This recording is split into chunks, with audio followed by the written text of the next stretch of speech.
Good morning. Welcome to Grover Hill Zion United Methodist Church. We're glad you're viewing this morning, and of course you're always welcome to join us here at the campus at 204 South Harrison Street here in Grover Hill. This morning I just want to talk just a little bit about how Jesus was recognized by people after his resurrection. Last week was Easter. Today is just the 1 week since the resurrection, or we celebrated the resurrection. And I'll mention that in a moment. But there are a number of ways that people recognize Jesus, just like there are a number of ways today that people recognize Jesus when he's present with them and when he's talking with them.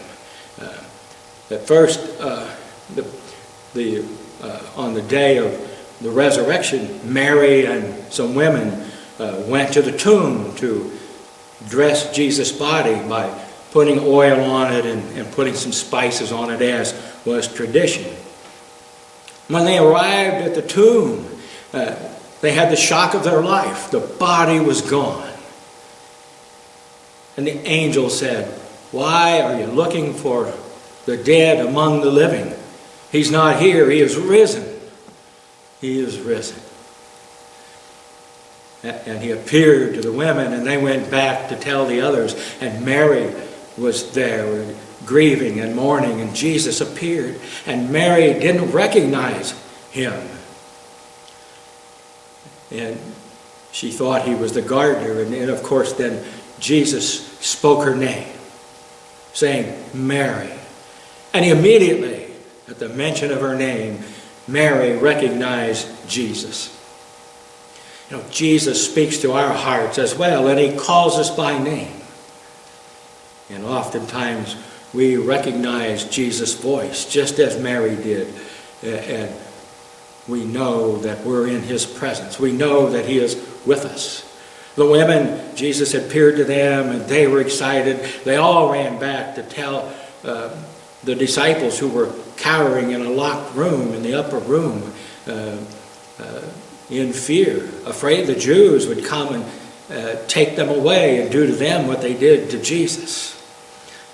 And so the women ran back and they told the disciples that Jesus was alive, that he had risen, that the angel said he was not there. He was not there. Of course, they didn't believe him.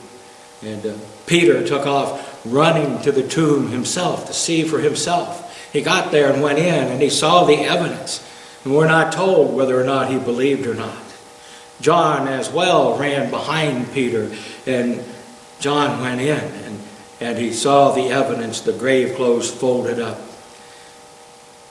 And he believed. But he too, just like Peter, went back home. John saw the evidence of a miracle, that Jesus had been raised from the dead, and he believed. Sometimes we see signs and wonders and evidence of miraculous things that have happened in and around our lives, and we believe. We recognize Jesus in those divine happenings. The disciples were in the upper room, anxious, fearing about all these strange events that have been reported now about Jesus being alive. When, even though the doors and the windows are locked, Jesus appears in their midst. He appears in their midst. And at his presence, they recognize that it is indeed Jesus. In our lives as well, we feel Christ's presence in our lives at various times and in different ways. And we know beyond any doubt that it is Christ. It is Christ. 1 week after the resurrection, which would be today, Thomas wasn't with them when Jesus first appeared to the disciples in that locked room. But 1 week after the resurrection, Thomas is indeed with them in that same room behind locked doors, and Jesus appears in their midst. Thomas had told them, when they told him that Jesus was alive, he said, I'm not going to believe that unless I can put my fingers in the prints of the nails of his hand and put my hand in his side. I'm not going to believe that. You're just trolling me, so why would I believe that? Jesus appeared in their midst, and Thomas is there as well. And Jesus said, here, feel my wounds, feel my hands, feel my side. And Thomas did, and he believed. He said, my Lord and my God. And Jesus said, you believe because you've seen and you've felt. But blessed are those who believe and haven't seen, haven't physically seen, such as you have. And yet, we can feel the scars and the wounds in Jesus. In our own spirits, we can feel those wounds as well. Because Jesus was human in every way, just as we are. And so, whatever wounds he had, we have as well. And so, we know something of the pain that he went through as well. The witness of others. Others witnessed about Jesus being alive.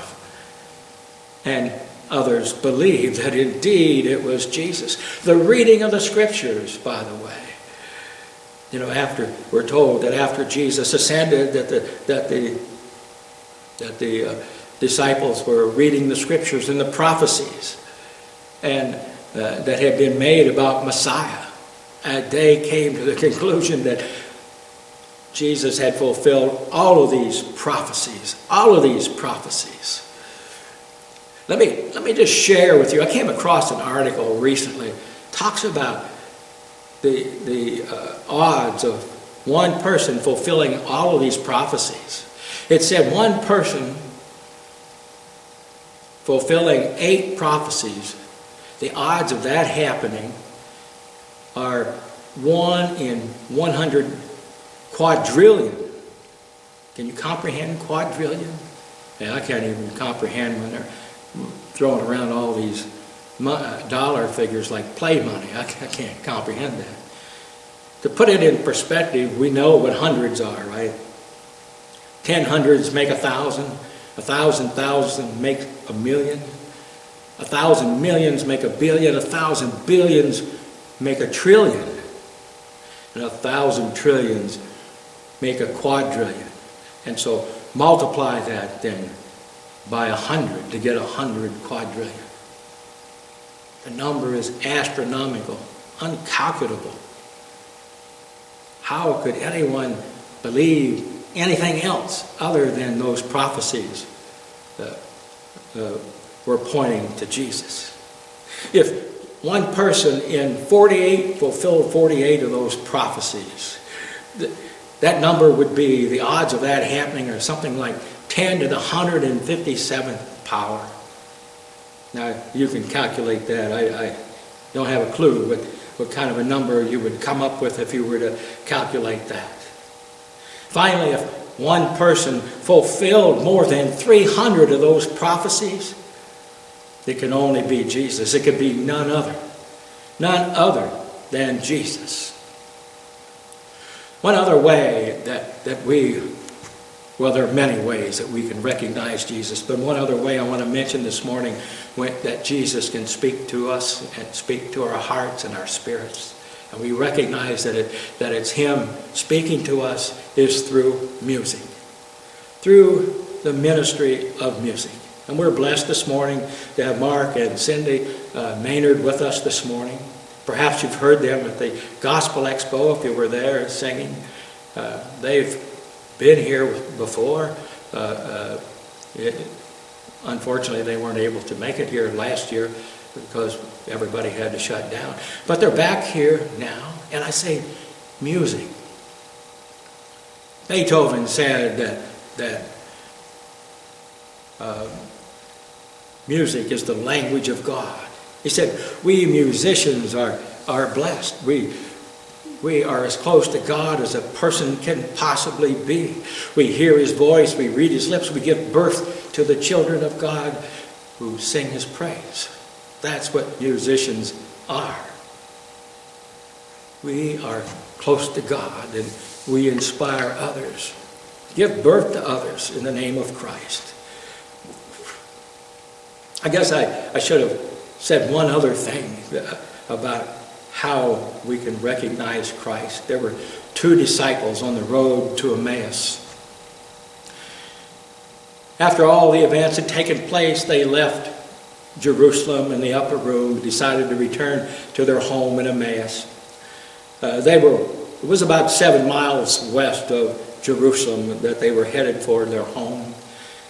They were walking along, talking about everything that had taken place that day, and all of a sudden Jesus came up and was walking along with them.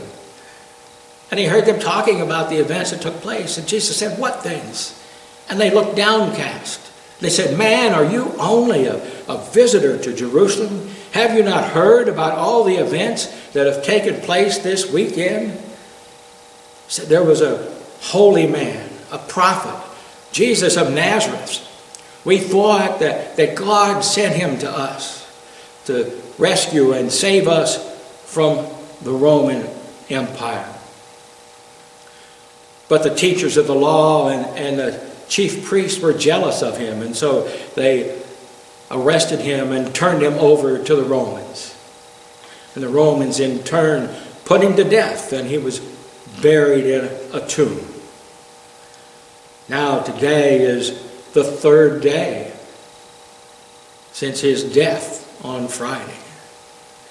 And women went to the tomb, and now they say he's alive. The body is missing." And what a commotion is happening there. The women came and told us that he's alive, the body is gone, and we didn't believe him. And as I mentioned a moment ago, Peter and John ran to the tomb. They saw, John believed, and then they returned back home. And so they're saying he's alive, and then Jesus began teaching them from Moses and the prophets, telling them about all the prophecies that pointed to himself as the Messiah and what must take place. Well, it was getting dark, and they didn't travel much at nighttime because they didn't have the lights like we have today. They'd walk over there in that country, it's very rocky. They'd stumble and fall and maybe trip in a hole or whatever. And so the disciples were excited about Jesus' teachings, and they urged him to come and spend the night with him. And so Jesus did. And they went to their home, and they had a meal prepared. And as they were eating, Jesus reached out and he took the bread from the table, and he gave thanks for it, and he broke the bread. And at the breaking of the bread, they realized who Jesus was. And Jesus disappeared from their midst.